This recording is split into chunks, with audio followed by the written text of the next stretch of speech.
Out of This World Convention by Forrest J. Ackerman.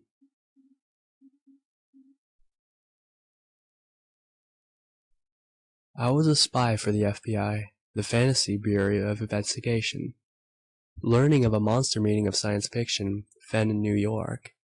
I teleported myself 3,000 miles from the Pacific coast to check the facts on the monsters, and it was true. The 14th World Sci-Fi Con was tremonstrous.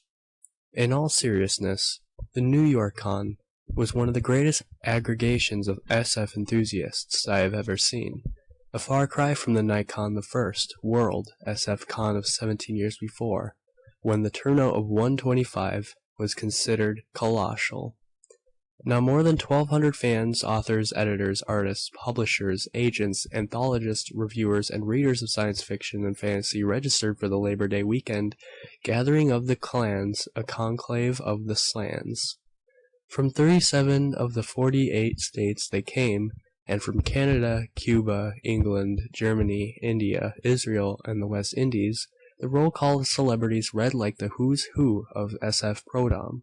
Theodore Sturgeon, Isaac Asimov, Fritz Leiber, Willie Ley, Nelson Bond, John W. Campbell Jr., L. Sprague de Camp, James Blish, Judith Morel, Ted Carnell, editor of the New Worlds, Kelly Freas, Edmund Hamilton, Leigh Brackett, Anthony Boucher, William Tenn, James E. Gunn, Frank Belknap Long Jr., and numerous others, including guests of honor Arthur C. Clarke.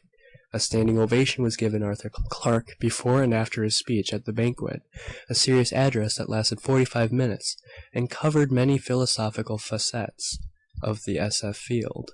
Especially rousing hands were given two of the real old-timers present, artist Frank R. Rawl, guest of honor of the first convention.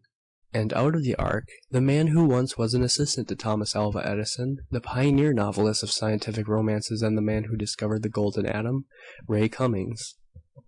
World-famous cartoonist Al Capp gave a hilarious speech at the banquet Sunday night, other large laughs being garnered on the occasion by Isaac Asimov and Anthony Boucher. Robert Bloch, again proving that he has no peer as a master of ceremonies.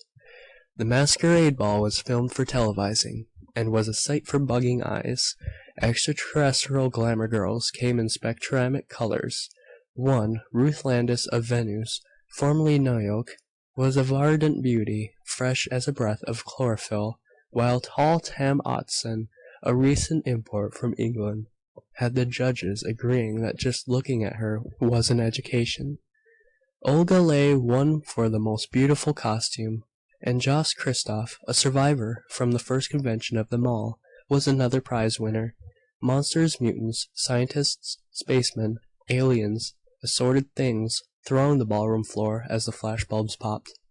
John Campbell lectured on and demonstrated his controversial Pasonic Hieronymus machine, and famous fans sprang out from their woodworkout. Sam Moskowitz, James Tarasai, Bob Tucker, Julius Unger, Raymond Van Houten, Alan Glasser, David Kyle, E. Evans, James Tarusai, myself, and two others were elected directors of the World Science Fiction Society. No account of the New York Con could be complete without a deep bow of appreciation to the altruistic trio of committeemen, including one comely woman, who all but destroyed themselves engineering the convention, David A. Kyle, Ruth Landis, and Dick Ellington.